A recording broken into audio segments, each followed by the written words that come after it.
사랑하는 성도 여러분, 혹시 요즘에 유행하는 신의 악단이라고 하는 영화를 보셨습니까? 실화를 바탕으로 북한의 그리스도인들이 어떻게 또 살고 있는지를 우리에게 보여주는 영화라고 할 수가 있어요. 못 보셨다면 꼭 보시기를 추천드립니다. 근데 그 영화에 여러 찬양들이 나오게 되는데, 그 영화를 통해서 사람들에게 많이 알려지고 또 불려지는 찬양 중에 광야를 지나며라고 하는 찬양이 있습니다. 제가 설교를 준비하는 내내 그 찬양의 가사가 머릿속에 맴돌았어요. 제가 그 후렴 가사를 한번 읽어드리겠습니다. 주님만 내 도움이 되시고 주님만 내 빛이 되시는, 주님만 내 친구 되시는 광야, 주님 손 놓고는 단 하루도 살 수 없는 곳 광야, 광야에 서 있네. 주께서 나를 사용하시려, 나를 더 정결케 하시려 나를 택하여 보내신 그곳 광야, 성령이 내 영을 다시 태어나게 하는 곳 광야, 광야에 서 있네. 여러분, 이 찬양의 가사가 우리에게 알려주는 것이 무엇입니까? 광야는 육적으로는 너무나도 위험하고 어려운 곳이지만 영적으로는 오히려 유익한 곳이다라는 사실이죠. 왜 그렇습니까? 광야를 지날 때는 주님 손밖에 붙들 게 없어요. 그래서 날마다 주님 손을 붙들고 그 주님 손을 붙드는 과정 가운데서 성령이 우리 영을 새롭게 하시는 것을 경험하기 때문에 우리의 육신적인 눈으로 봤을 때 광야는 너무나도 위험하고 괴로운 순간이지만 영적으로 우리를 더 풍성하게 하는 순간이라는 거죠. 여러분, 이런 관점에서 생각해 보면 정반대로 광야가 아니라 우리의 인생의 모든 것이 술술 잘 풀리고 형통하고 길이 넓어지는 그때는 우리가 육신적으로 봤을 땐 너무나도 기쁘고 행복한 순간이지만 영적으로는 가장 위험한 순간이 된다라고 할 수가 있습니다. 왜냐하면 우리가 모든 일이 잘 되어지는 그 순간에는 하나님의 손을 놓고 우리 스스로의 힘으로 왕이 되어 살아가기 때문입니다. 저는 이 사실을 우리에게 잘 보여주는 성경의 인물이 역대하 26장에 등장하는 우시야 왕이라고 생각합니다. 여러분, 우시야 왕은 자신의 아버지 아마시아 왕이 발랑군에 의해서 살해를 당하고 난 후에 16살의 나이에, 어린 나이에 왕으로 등극하게 됩니다.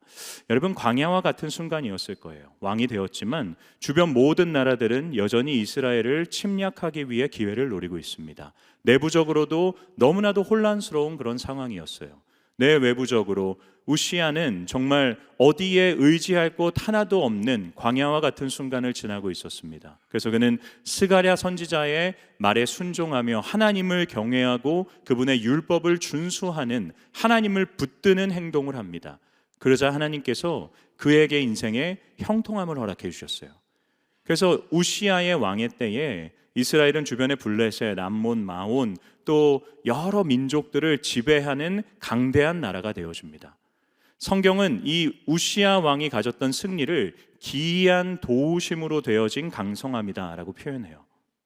여러분, 우시야가 이렇게 광야 가운데 하나님을 붙들어서 강성해졌을 때 그의 인생에 문제가 생기게 돼요. 우리 역대하 26장 16절 말씀 한번 읽어보겠습니다. 시작. 그가 강성하여짐에 그의 마음이 교만하여 악을 행하여. 여러분, 우시야 왕은 너무나도 힘들었던 광야와 같은 시절에는 겸손함으로 하나님의 뜻을 행하는 선을 행하게 됩니다. 근데 하나님의 놀라우신 은혜로 그가 강성하여졌을 때 마음이 교만해지고 악을 행하게 되는 거죠. 여러분, 저는 이 한 문장이 우리의 인생을 너무 잘 설명한다고 생각해요. 우리도 광야와 같은 시간들, 납작 엎드릴 수밖에 없는 시간을 지날 때는 하나님 손만 붙듭니다. 주여 도와주옵소서 하면서 겸손하게 주님 앞에 엎드리지만, 그렇게 하나님의 은혜로 그 어려운 시기가 지나고 나면 우리는 언제 그랬냐는 듯이 마음이 교만하여져서 또다시 악을 행하는 상황 가운데로 나아가는 거죠. 그래서 여러분, 승리는 하나님께서 우리에게 주신 너무나도 기쁜 기회이지만 동시에 우리 신앙이 무너질 수도 있는 위기의 순간인 것입니다. 왜냐하면 사탄이 우리가 승리해서 마음이 풀어져 있는 그 순간을 놓치지 않고 우리를 공격하기 때문이죠. 오늘 본문에 등장하는 기드온도 마찬가지입니다. 기드온이 살던 시대에 이스라엘은 미디안이라고 하는 나라에 심각하게 압제받던 시절이었어요. 미드안 사람들은 종종 때때로 이스라엘을 급습했습니다. 그래서 이스라엘이 키우고 있었던 소와 나귀와 양들을 다 약탈해가고 그들의 모든 식량을 다 빼앗아갔어요. 그래서 이스라엘은 미디안으로 인해서 광야의 시간을 지나고 있었습니다. 그때 성경이 기드온이라고 하는 사람에게 주목해요. 여러분, 기드온이 처음 성경에 등장했을 때의 모습이 어떤 줄 아세요? 그는 밀을 포도주 틀에서 타작하고 있습니다. 밀은 넓은 곳에서 타작해야 되는 건데 넓은 곳에서 드러내고 밀을 타작했을 때 미디안 사람들이 빼앗아갈 것이 두려워서 작은 포도주 틀에 숨어가지고 어떻게든 밀을 타작하고 있는 그 부끄러운 모습이 이 기드온의 모습이었어요. 하나님이 기드온을 찾아가세요. 그리고 말씀하십니다. 너는 큰 용세다. 그러면서 내가 너를 통해 이 이스라엘을 미디안의 손으로부터 건져낼 거다 말씀하세요. 기드온은 믿지 않습니다.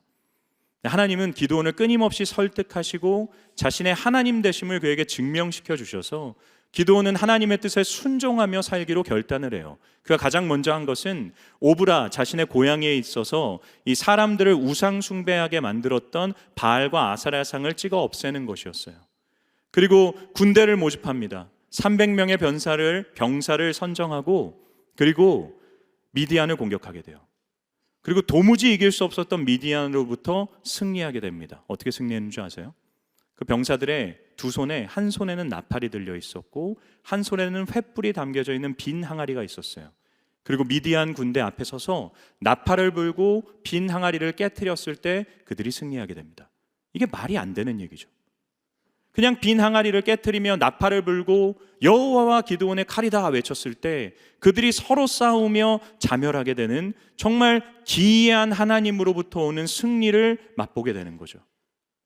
오늘 우리가 읽은 본문 말씀은 그런 위대한 승리를 맛보고 난 후에 기드온이 이스라엘로 돌아왔을 때 생긴 일을 기록하고 있습니다. 기드온이 돌아오니까 백성들이 기드온을 찾아와요. 그리고 그에게 이렇게 얘기합니다. 우리 22절 말씀 읽어보겠습니다. 시작. 그때에 이스라엘 사람들이 기드온에게 이르되 당신이 우리를 미디안의 손에서 구원하셨으니 당신과 당신의 아들과 당신의 손자가 우리를 다스리소서 하는지라. 여러분, 백성들이 뭐라고 합니까? 당신과 당신의 아들과 당신의 손자, 당신의 가문이 대대로 우리를 다스리는 왕이 되었으면 좋겠습니다. 모든 백성들이 엎드려서 기드온을 왕으로 추대하려고 하고 있는 거예요. 여러분, 기드온의 마음을 한번 생각해 보십시오. 불과 얼마 전까지 자신은 미디안이 두려워서 미디안에 감히 대항할 생각조차 하지 못한 채로 스스로 부끄럽게 숨어있던 인생이었는데 하나님이 누구도 이길 수 없는 그 미디안으로부터 위대한 승리를 경험하게 하셨어요. 그의 마음이 막 흥분됐을 겁니다. 도무지 이해할 수 없는 이 위대한 승리 앞에서 그의 마음이 막 기뻤을 거예요. 너무나도 벅차올랐을 겁니다. 그리고 이스라엘로 돌아왔는데 백성들이 다 자기 앞에 물을 굽는 거예요. 다 엎드려서 당신이 우리를 왕으로 다스려 주십시오. 여러분, 모든 사람이라면 다들 원하고 기뻐할 만한 상황 아닙니까? 위대한 승리를 경험했고 사람들로부터 인정과 칭송을 받는 거예요. 꿈꾸는 순간입니다. 근데 그때 기드온이 뭐라고 대답하는 줄 아십니까? 우리 23절 말씀도 한번 읽어보겠습니다. 시작. 기드온이 그들에게 이르되 내가 너희를 다스리지 아니하겠고 나의 아들도 너희를 다스리지 아니할 것이요 여호와께서 너희를 다스리시리라 하니라. 여러분, 기드온이 뭐라고 대답합니까? 아니다, 나는 또 내 아들도 너희를 다스리는 왕이 될 수 없다. 이 나라를 다스리는 분은 오직 하나님이시다. 여러분, 이 기드온의 대답이 어떻게 느껴지십니까? 100점짜리 대답 아닙니까? 기드온이 고백한 것처럼 저와 여러분 모두의 왕은 하나님이십니다. 그게 우리가 해야 되는 신앙 고백이에요. 기드온은 너무나도 멋진 정답과 같은 말을 했습니다. 그런데 안타까운 것은 무엇이냐면 그의 말과 행동이 달랐다는 거예요. 기드온은 말로는 하나님이 왕이시다라고 얘기했지만 이어지는 말씀을 보면 그는 스스로 왕이 되어집니다. 여러분, 이어지는 말씀을 보면요, 기드온이 미디안 왕들의 자색 의복을 가져요. 그리고 온갖 폐물들을 그가 갖기 시작합니다. 왕처럼 치장하기 시작하는 거예요. 그리고 우리가 읽진 않았지만 30절 말씀을 보게 되면 기드온은 수많은 첩들을 둬요. 그리고 아들만 70명을 낳습니다. 전 둘도 힘들어 죽겠는데 70명의 아들을 낳아요. 당시의 아들의 숫자는 권력의 숫자였어요. 기드온은 왕처럼 수많은 첩을 이끄는 사람이 된 거죠. 왕이 전리품을 가져가듯이 백성들을 불러놓고 금을 걷기 시작합니다. 금기고리를 걷어요. 그렇게 거둔 금의 양이 1700세겔이었습니다. 오늘날로 환산하면 금 5200돈이에요. 엄청난 양이죠. 기드온은 그 엄청난 양의 금을 가지고 제사장들이 입었던 에봇을 금으로 만듭니다. 생각해 보십시오. 옷이 있는데 금으로 만들어진 옷이에요. 햇빛을 박으면 막 반짝반짝거렸을 거고 너무나도 멋있었을 거예요. 기드온은 그 금 에봇을 자신의 고향인 오브라에 세워둡니다. 그러자 백성들이 그 금 에봇 앞에 엎드려 절하며 우상으로 숭배하게 돼요. 이게 얼마나 웃긴 일인 줄 아십니까? 기드온은 오브라에서 얼마 전에 바알과 아세라상을 없앰으로써 백성들로 하여금 우상 숭배를 멈추게 했던 사람이었어요. 그런데 이제 그가 또 다른 우상이 되어진 것이죠. 기드온의 입술의 고백은 겸손했습니다. 그런데 그의 행동은 교만했습니다. 사랑하는 여러분, 이 기드온의 모습을 보면서 어떤 마음이 드십니까? 전 참 부끄러운 얘기지만 이 기드온의 모습을 보면서 저의 모습과 같다라는 생각을 했어요. 저도 그 누구보다 입으로는 하나님의 은혜를 얘기합니다. 겸손하게 모든 것이 주의 은혜다라고 얘기하지만 제 인생을 가만히 생각해 보면 저도 기드온처럼 제가 왕이 돼서 살아가고 있어요. 특별히 제가 대구와 범어교회에 온 지 이제 5년 차가 되었어요. 하나님이 정말로 큰 은혜를 부어주셔서 저와 우리 교회가 참 지역 주변에 좋은 소문이 나는 것 같습니다. 그러다 보니까 제가 5년 동안 여러분들을 잘 속였어요. 여러분들도 이제 좋으셔서 잘 속아 넘어가 주셔서 칭찬에 되게 인색한 분들이잖아요. 근데 요즘에는 가끔 저한테 칭찬도 해주세요. 그때마다 제가 하나님의 은혜입니다 라고 얘기했지만 제 마음에 우쭐댐이 있었어요. 기드온처럼 말과 행동과 마음이 달랐던 거죠. 여러분, 제가 설교를 준비하는데 제가 전도사 초반 시절에 저희 아버지와 나눴던 대화가 떠올랐어요. 저는 전도사 시절에 모두까기 인형과 같았습니다. 그래서 교계의 어떤 안 좋은 모습들이 보이거나 어른들의 모습이 잘못 보이면 저는 저만의 날선 기준을 가지고 막 비판했어요. 저희 아버지가 저의 그 치기 어린 비판의 말씀을 들으시고 이렇게 얘기하셨어요. 지훈아, 그래, 너 때는 비판하는 것이 특권인식이야. 근데 네가 비판한 사람들처럼 되지 않기 위해 부단하게 노력해야 돼. 아니면 언젠가 이 순간이 부끄러워질 거야. 제가 리딩 지어스 설교를 하기 위해서 여러분보다 한 주 앞당겨서 성경을 읽고 있습니다. 제가 이 기드온의 모습을 읽는데 그때의 그 아버지의 말씀이 떠오르면서 너무나도 부끄러웠어요. 어쩌면 지금 내 모습이 내가 그렇게 비난했던 사람들의 모습과 다를 것이 없지 않을까.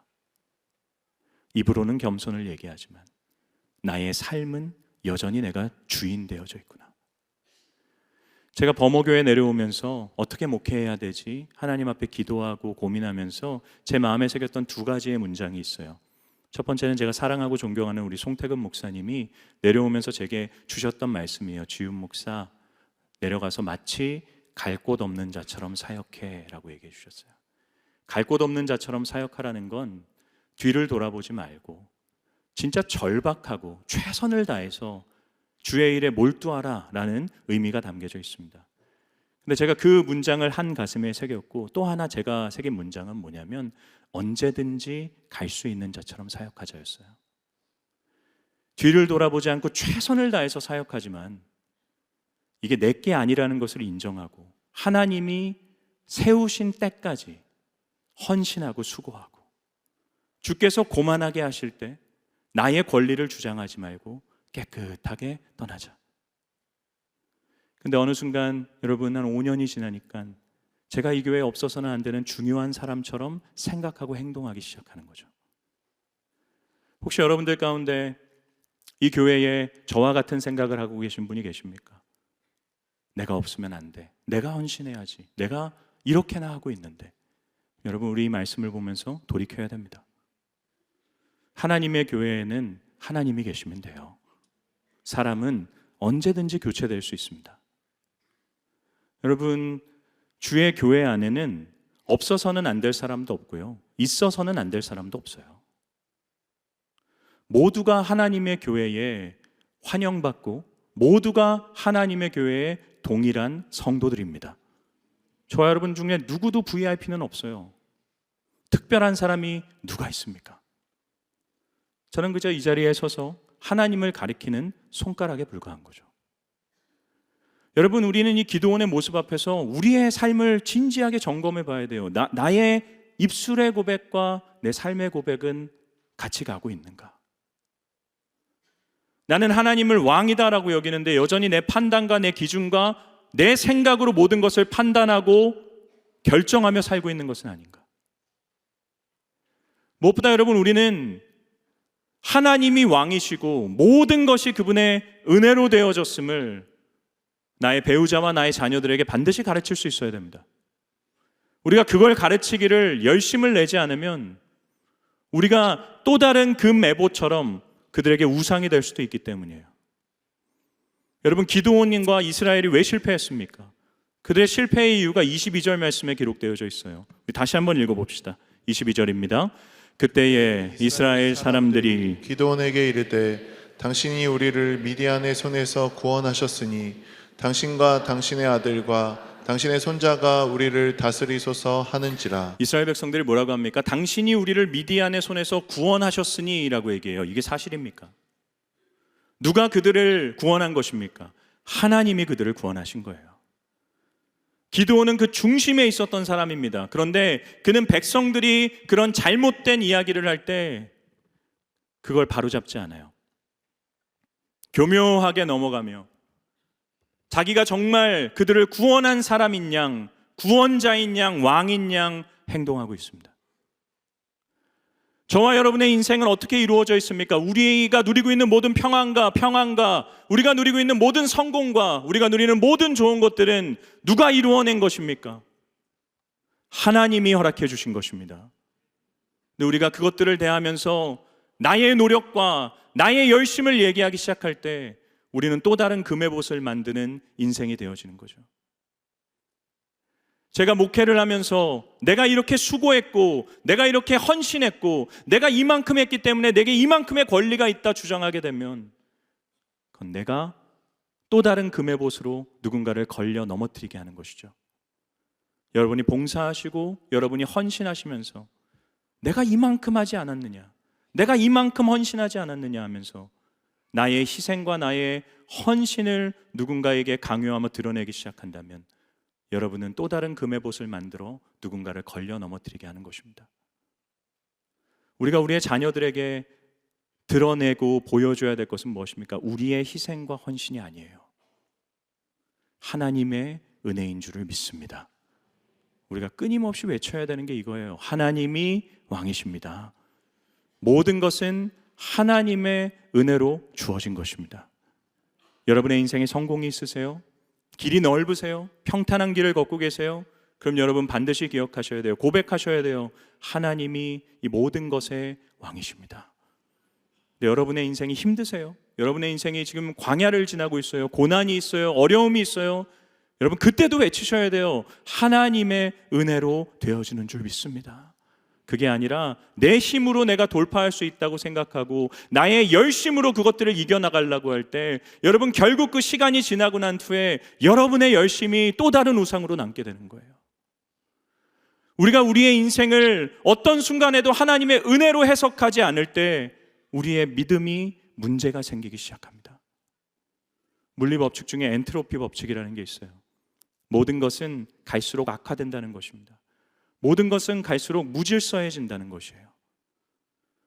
모든 물건과 사람이 그렇지 않습니까? 처음에 사서 아무런 조작을 하지 않고 가만히 둔다고 해도 시간이 지나면 지날수록 질서 있었고 괜찮았던 그 물건은 갈수록 악화되어져요. 사람도 처음엔 괜찮습니다. 근데 시간이 지날수록 악화되어져요. 여러분 저는 이 엔트로피 법칙이 통하는 게 물건과 사람만이 아니라고 생각해요. 우리의 믿음도 마찬가지입니다. 우리의 믿음이 처음 시작할 때 어떻습니까? 너무나도 순수합니다. 저는 초신자분들이 교회에 오셔서 예수님을 믿고 처음 자신의 죄를 고백하고 내가 주를 위해 살아가겠다 헌신했을 때 그 모습을 보면 막 반짝반짝거리는 것 같아요. 얼마나 부러운지 모릅니다. 저 열정과 저 순수함, 시간이 지날수록 종교인이 되어져요. 목사 안수를 처음 받았을 때 얼마나 불타오르는 사명감으로 내가 어디든지 가오리다 라고 다짐하면서 눈물을 흘리며 찬양하는데 시간이 지날수록 그 사명은 온데간데 사라지게 됩니다. 여러분, 갈수록 악화되어지고 갈수록 무질서해지는 우리의 믿음을 어떻게 해야 됩니까? 엔트로피 법칙에서는 스스로 회복할 수 없다라고 해요. 외부로부터 오는 자극과 에너지가 필요하다고 합니다. 마찬가지예요. 우리의 믿음을 어떻게 우리가 스스로 회복시킵니까? 우리의 믿음이 회복되기 위해서는 외부로부터 오는 자극과 외부로부터 오는 에너지인 하나님의 은혜가 필요한 줄을 믿습니다. 은혜가 있어야 우리의 믿음이 지켜지는 거예요. 그러니 사랑하는 성도 여러분, 은혜를 갈망하며 사십시오. 무엇을 갈망하십니까? 여러분, 무엇을 위해 그토록 몸부림치며 살아가고 계십니까? 우리가 갈망해야 되는 것은 은혜인 줄을 믿습니다. 예배의 자리로 나아오시면서 여러분, 은혜를 갈망하세요. 부족한 목사입니다. 부족한 설교예요. 그런데 하나님, 오늘도 이 목사의 저 인생의 부족함의 입술을 통해 내게 은혜를 부어주시옵소서. 간절하게 기도하며 말씀을 통해 은혜를 갈망하실 수 있어야 돼요. 나오셔서 예배의 자리에서 기도하실 때마다 나의 현실의 문제를 위해 간구하실 뿐만 아니라 하나님의 은혜가 내게 다시 임하기를 원합니다. 여러분, 간절하게 은혜를 구하며 기도하셔야죠. 찬양을 부를 때마다 하나님의 어떠하심과 그분이 행하신 일들이 나의 입에서 고백되어지며 감격에 겨운 인생이 되어야 돼요.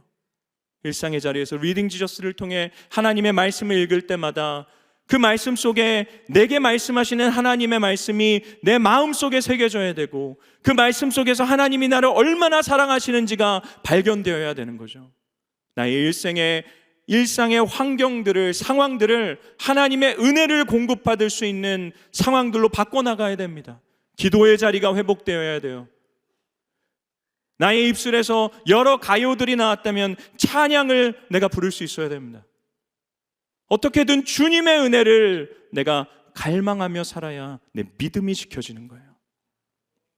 무엇보다 하나님이 우리에게 베풀어 주신 최고의 은혜이신 예수 그리스도를 기억하며 살아가십시오. 그분이 우리에게 어떤 은혜를 베풀어 주셨습니까? 왕이 아니었던 기드온은 스스로 왕이 되기 위해 자색옷을 걸칩니다. 왕이셨던 예수님은 왕의 옷을 벗어 던지시고 이 땅에 종의 옷을 입고 내려오십니다. 그리고 우리를 위해 그 옷이 찢기세요. 십자가로 향해 가는 길에 그분은 자색 옷을 입으십니다. 로마 군병들이 당신이 이스라엘의 왕이다 조롱하기 위해 그분에게 옷을 입히세요. 그 옷을 찢습니다. 그리스도께서는 십자가 위에서 모든 물과 피를 쏟으시고 우리를 위해 자신의 모든 것을 내어주셨습니다. 그리고 더 나아가 그분은 오늘도 저와 여러분의 이 비참하고 한없이 죄악 가운데 있는 인생을 포기하지 않으시며 하늘 보좌에서 우리를 위해 간구하고 계십니다. 저와 여러분이 예수님께 받았고 또 받고 있는 은혜는 늘 울어도 갚을 수가 없는 최고의 은혜입니다. 사랑하는 성도 여러분, 우리가 사순절 기간을 지나고 있지 않습니까? 우리를 위해 피 흘리신 그리스도의 희생과 사랑을 기념하는 기간을 우리가 지나고 있어요. 여러분, 무엇으로 그것을 기념하시겠습니까? 하나님의 그 십자가의 은혜를 우리가 묵상해야 됩니다. 그것이 내 마음속에 은혜가 되어지고 은혜가 되어질 때 왕이 되고자 하는 우리의 교만함들이 꺾여지고 다시금 주님 없으면 살 수 없다라고 하는 가장 겸손하고 인간다운 고백을 회복하게 되는 것입니다. 한 주간 삶에 우리 귀하신 범호교회 성도님들, 자신의 삶을 점검하고 은혜를 구하며 갈망하는 인생들 되기를 주님의 이름으로 축원합니다. 말씀을 마무리하며 자리에서 일어나셔서, 그렇습니다 주님, 모든 것이 주님의 은혜입니다. 우리 이 고백을 우리 이 찬양으로 하나님께 드리며 나아갑니다. 내가 누려왔던 모든 것들이, 내가 누려왔던 모든 것들이, 내가 지나왔던 모든 시간이, 내가 지나왔던 모든 시간이, 내가 걸어왔던 모든 순간이, 내가 걸어왔던 모든 순간이 당연한 것 아니라 은혜였소. 당연한 것 아니라 은혜였소. 아침 해가 뜨고 저녁에 노을, 아침 해가 뜨고 저녁에 노을 봄의 꽃향기와 가을의 열매 봄의 꽃향기와 가을의 열매 변하는 계절의 모든 순간이 변하는 계절의 모든 순간이 당연한 것 아니라 은혜였소. 당연한 것 아니라 그래서 어떻게 고백합니까? 모든 것이 은혜. 모든 것이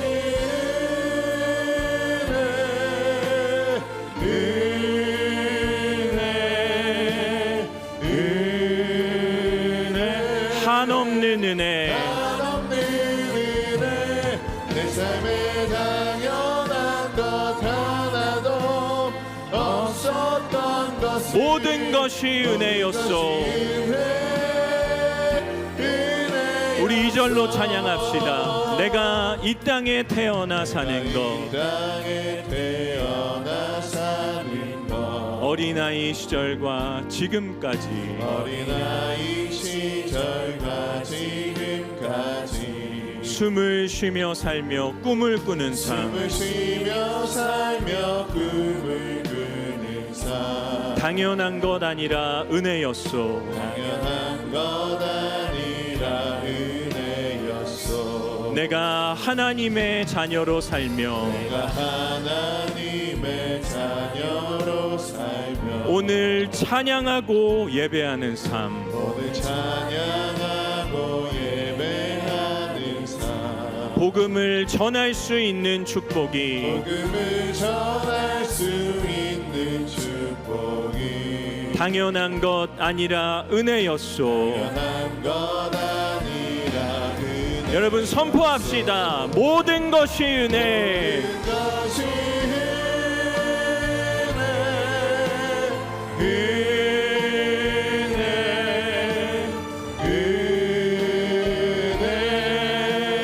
한없는 은혜 내 삶에 당연한 것 하나도 없었던 것을 모든 것이 은혜였소. 다시 한번 찬양합니다. 모든 것이 은혜. 것이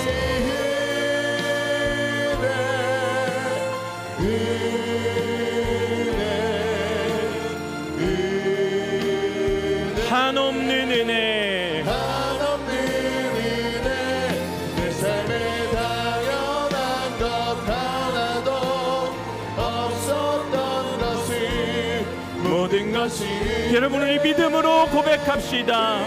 주님 모든 것이 주님의 은혜입니다. 것이